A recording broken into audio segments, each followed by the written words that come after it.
Bien, señores, nos informan las empresas distribuidoras que van a comprar otros 400 megavatios de energía en una licitación pública. Ayer estuvieron reunidos para garantizar contratos de largo plazo y tratar de tener suficiente oferta de energía para los meses calurosos del verano, ¿verdad? Julio, agosto, septiembre, octubre. Entonces, eso decía nuestro ministro de Energía, el ingeniero Antonio Almonte.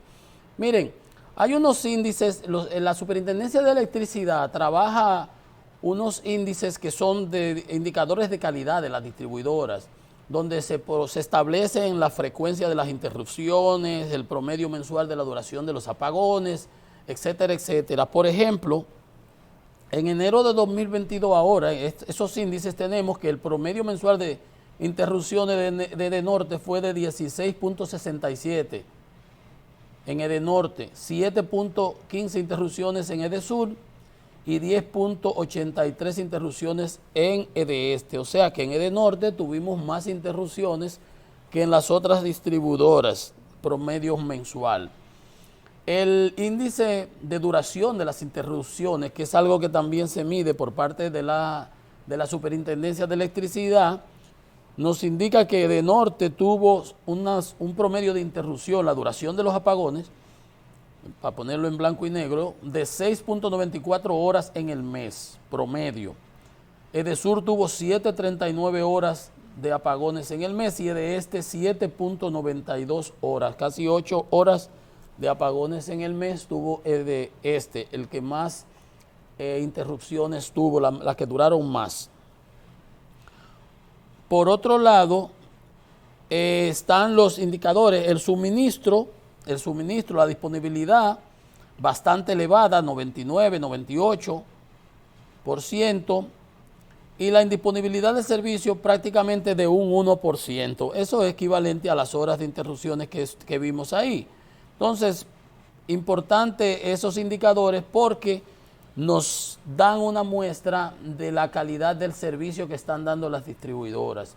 Esto junto con las quejas y las reclamaciones que se hacen a través de Protecon es lo que le envía una señal a los ejecutivos de las empresas distribuidoras para ver si su personal está trabajando como Dios manda. Y además para los que tienen que ver con el desempeño, las autoridades del sector que velan, que supervisan a las mismas. En función de eso, tú puedes valorar, digamos, cómo está la calidad del servicio por la cual está pagando el usuario, ¿verdad? Entonces, eso es muy importante. Ese es un trabajo fino que lo hacen los técnicos de la Superintendencia de Electricidad. Eso está institucionalizado, eso es mensual y eso nos da un indicador cuantitativo.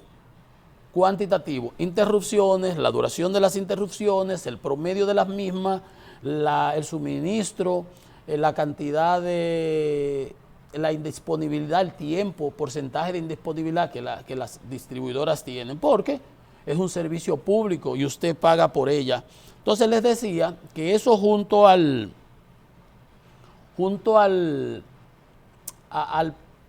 las informaciones que produce el Departamento de Protección al Consumidor, Protecon, que pertenece a la Superintendencia de Electricidad, nos da un indicativo, las quejas por los usuarios, por sobrefacturación, por qué sé yo, por las razones que fuesen. Cuando usted no esté satisfecho con el trato de la distribuidora, usted va y hace su reclamación, y si no está satisfecho con la respuesta que le da la distribuidora, entonces usted va a la Superintendencia de Electricidad, a Protecon, así como hace la Superintendencia de Banco con ProUsuario, que veíamos el spot, va a Protecon y hace su reclamación, que por lo general más del 50% de las reclamaciones son positivas para los usuarios.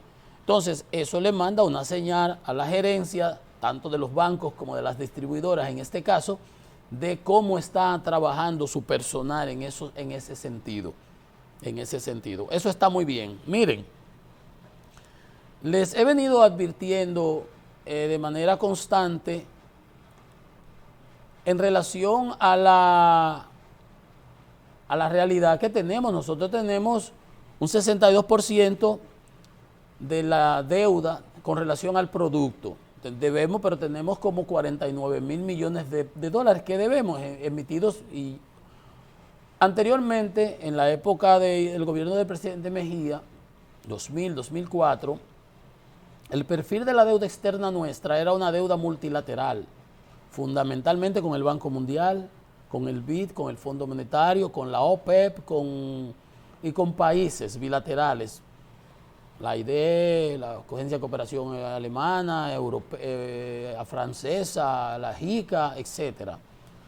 Entonces, después vinieron las emisiones de bonos, los 500 millones, después 600, que ahí se hizo famoso Andy Dauwahel.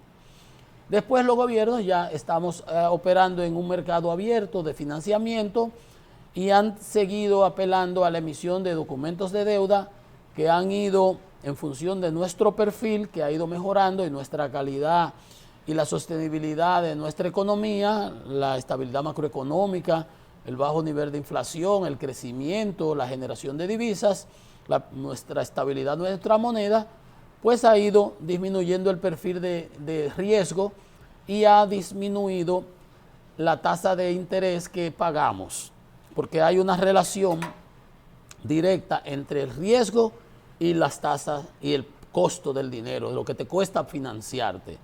En finanzas nosotros le llamamos la curva de eficiencia marginal de la inversión, una curva en donde la tangente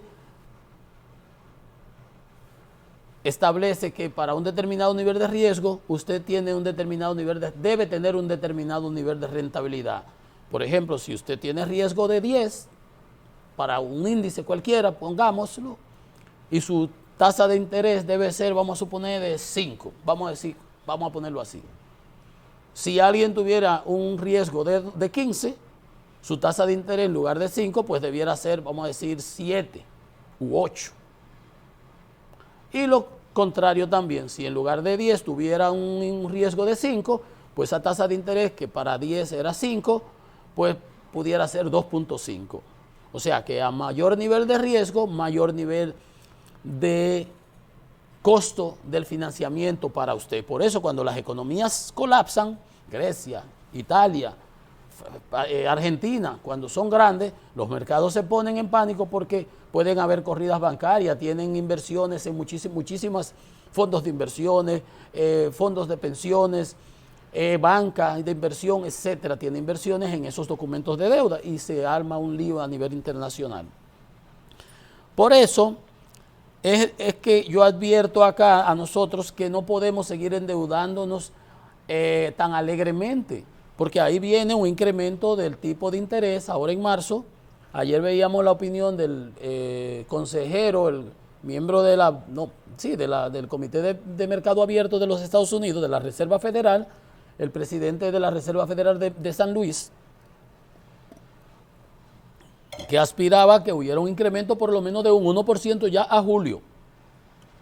No de 25 puntos básicos, de 0.25% y otro 0.25%, sino de 0.5% y otro 0.5% en julio. Se reúnen ahora el 15 ahora en marzo. Entonces, siguiendo con el tema, por eso es que les decía de la importancia que tiene esa sostenibilidad, tener sostenibilidad de la deuda, que nosotros tengamos un flujo, un balance que podamos cumplir con nuestros servicios. Nosotros no estamos teniendo problemas. Ahora, si nos seguimos endeudando a la carrera, no que nos endeudemos, porque también tenemos que tener, para ponerlo todo en contexto, un flujo neto positivo de recursos. No podemos estar sacándole a la economía dinero y dinero para pagar los compromisos externos, porque nos vamos a quedar como esos muchachitos famélicos así que sufren, ¿verdad? Que los parásitos se le comen todos los alimentos y quedan en los huesitos. No. Entonces nosotros tenemos que pagar y al pagar tratar de que tengamos un flujo neto positivo. Quiere decir que nos entre más dinero del exterior que lo que estamos sacándole a la economía. Si yo pago 500 millones de dólares, pues que me entren 600 o 700 o 1000 y así seguir sucesivamente. Y mientras, porque también mi economía va creciendo y la relación deuda-producto hace que el impacto sea menor. Como crece la economía, entonces me puedo ir financiando. Igual que puedo emitiendo dinero en circulación en la economía y la economía lo soporta y no se desestabilizan los índices. Habiendo dicho todo esto, Lo digo porque viene por ahí el incremento de los tipos de intereses, ¿no? Como ya les dije, y nosotros, como suban los tipos de intereses, nos van a subir los tipos de el tipo de interés de los bonos dominicanos que se cotizan en los mercados internacionales. Pues tenemos cantidad de documentos de deuda emitidos porque antes era multilateral nuestra deuda, ya no lo es. Nosotros ya somos un país, vamos a decir, más o menos adulto, adolescente, ya nosotros somos por ahí de lo que había que darle donaciones y cosas de eso. No, eso es Nicaragua y esos países por ahí. Nosotros tenemos un per cápita que ha ido creciendo y es indiscutible. Es indiscutible. Tuvimos del 2000 al 2004 con la crisis bancaria y el mal manejo en el gobierno de Hipólito que caímos. Volvimos a caer ahora con la pandemia, pero ha caído el mundo entero. Eso, aunque mal de mucho consuelo de tonto, pero ahí no había nada que hacer. Pues vivimos en una economía abierta. Si no vienen turistas, ¿de dónde vamos a conseguir dinero? Si nadie nos compra afuera, ¿qué? Si no hay movimiento, si está todo cerrado, ¿qué? Todos caímos. Tuvimos una pérdida de menos 6.7% del producto. Ahora nos hemos recuperado. Entonces, hay que ser siempre cauto. Miren lo que dice la economista jefa del Banco Mundial, Carmen Reinhart. Dice, advierte sobre el peligro de ignorar la creciente deuda. Ven, para que ustedes vean, no es que Francia aquí le coge con fuñir con la deuda. Me dio un poquito ahí, un poquito de finanza para que más o menos se entienda el contexto. Es que usted no se puede, por más que usted quiera, usted no se puede sobreendeudar porque después se lo comen los intereses. Usted no ha oído hablar de eso. Usted no ha visto cómo a otros se les ha pasado. Así nos pudiera pasar a nosotros. Ya en los 80 tuvimos la crisis de la deuda, que aquí en nuestro país no nos afectó porque teníamos un presidente que era así de tacaño, gracias a Dios, que era el presidente Balaguer, que todo lo que construía, lo construía con recursos internos, obviamente a un gran costo, porque no le subía los sueldos a los maestros, a las cosas, entonces tenía sus bemoles, tampoco es así, pero esa era una gran escuela, pero vieja escuela, que no es tampoco la que debe ser, tiene que haber ya un balance. Entonces, los ministros de finanzas del grupo de los 20, los países más desarrollados, se van a reunir en Indonesia ahora, en estos días, y las tasas de interés ya comienzan a subir en el mundo. Ya nosotros aquí subimos 2% a la tasa de política monetaria. México le ha subido 5 veces. Argentina ha subido otro paquete. Brasil, etcétera. Estados Unidos todavía y Europa no han subido sus tasas, pero se espera que ahora en marzo empiece la subidera. Entonces dice ella, la Carmen Reinhart, que dice que la duración promedio de una crisis de deuda pública, para que ustedes vean lo complicado que es el asunto, por eso es que no es bueno caer ahí, tenemos que exorcizar esos demonios. ¿Y cómo lo hacemos? Con cautela ante el endeudamiento, con cautela ante el endeudamiento. Entonces, la duración promedio de una crisis de deuda es de 9 años, y eso crearía una década perdida. ¿Recuerdan lo que le dije ahorita? En los 80 se llamaba la década perdida, la crisis de la deuda. Porque es que tú no sales. Después que te meten, como que te meten en el cicla. Pero que tú no crees que 7 años para que te saquen ahí. Entonces se te cierran todas las fuentes de financiamiento. ¿Y cómo te haces? ¿Cómo te haces? Te conviertes en un par internacional y necesitamos de los mercados internacionales, que los bancos nuestros tengan corresponsalía con el banco de Hamburgo, con el de Honolulu, con el de Hong Kong, con el de Taiwán, con el de la China, que el Bank of America, que el Nueva Escocia, que el Citibank, que el Popular, que el BHE, que el Banco de Reserva, que tenga sus corresponsalías y que podamos hacer negocios y que vengan y que vayan y que traigamos dinero y que dinero llegue y que siempre dinero limpio con todo lo de la regla. Entonces, dice ella que los países cuando son pequeños, los grandes no le hacen mucho caso, que cuando México sí hubo presteza porque se preveía que cuando la crisis mexicana se iba a ver una luz de inmigración hacia Estados Unidos. Cuando Grecia, los otros días, con Tsitsipas y una gente ahí, los nombres creo que ustedes saben que son difíciles, tuvo mucho impacto porque ellos estaban muy endeudados. Grecia es chiquita, pero estaban muy endeudados con bancos alemanes y franceses. Y ahí salieron corriendo a buscarle una solución con el Fondo Monetario y todo el mundo. Entonces, ella dice que el aumento de los precios ha llevado a los bancos centrales a subir las tasas de interés y eso va a tener impacto para todos, para todo el mundo. Dice ella, los formuladores de política de los países deudores al abordar los riesgos económicos apremiantes deben lidiar con los préstamos incobrables. Ahí es que no debemos nosotros llegar, señores. Y hay que entonces ser prudente en ese sentido. No me voy a cansar de mencionarlo y de señalarlo, porque ese es un punto importante para la sostenibilidad y el crecimiento de nuestro país y seguir desarrollándonos. Gracias, mis queridos amigos, por su amable atención. Francisco Antonio Méndez y el programa Economía y Mercado les invitan a que nos veamos mañana por acá, por Cinevisión, Canal 19, a partir de las 9 de la mañana. Pasen muy buenos días.